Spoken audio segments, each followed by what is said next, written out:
Dinala tayo ng ating mga paa sa isang very special spot dito sa Potsdam, Germany. This is Sicilian Hof Palace. Noong una ko tong nakita, I was actually surprised. Kasi kapag iniisip natin ang palasyo dito sa Germany, ini-expect natin yung mala Disney na structures o yung punong-puno ng ginto, diba? But Sicilian Hof is different. It's cozy and it's made of brick and timber. And it looks like a massive English country house. Bakit? Kasi ito ang huling palasyo na itinayo ng pamilyang Hohenzollern, ang huling royal family ng Germany. It was built for Crown Prince Wilhelm and his wife Cecilia, whom the palace is named after. Let's walk around and discover kung bakit itong lugar na ito ang naging sentro ng mundo noong 1945.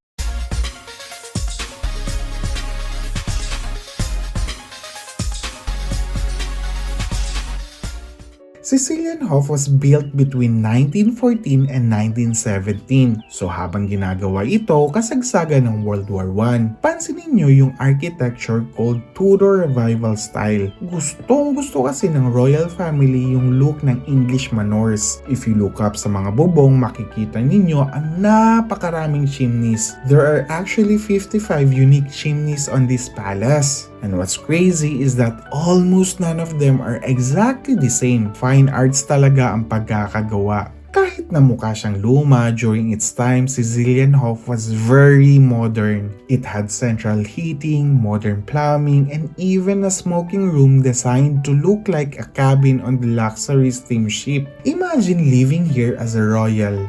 Tapos biglang nagbago ang takbo ng kasaysayan. Ito ang pinaka-importanteng part ng Sicilian Hof.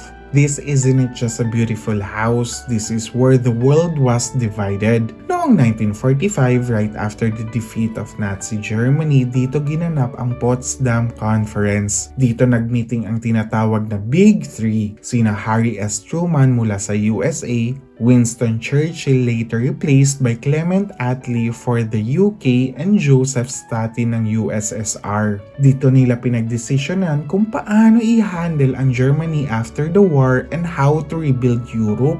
While you're here in Sicilian Hof, you're actually inside the Neue Garten or the New Garden. Napapaligiran tayo ng Jungfrauensee Lake. Sobrang peaceful dito. Pero did you know, noong panahon ng Cold War, itong palasyo at ang garden na ito ay naging part ng Forbidden Zone dahil malapit ito sa border ng East and West Berlin. May mga bahagi rito na hinaharangan ng Berlin Wall at ng mga watchtowers. Ang galing isipin na yung dating playground ng mga prinsipe at prinsesa naging ground zero ng tensyon at pagitan ng Russia at Amerika. Ngayon, it's a park where people jog and have picnics, but the echoes of the past are still everywhere. Working through Sicilian Hofs make you realize how fast things can change. From a cozy family home for the royals to the war council room for the world leaders, ngayon, a museum for us to learn from. Ang pinaka-lesson dito is that even the grandest palaces eventually become a witnesses to the history.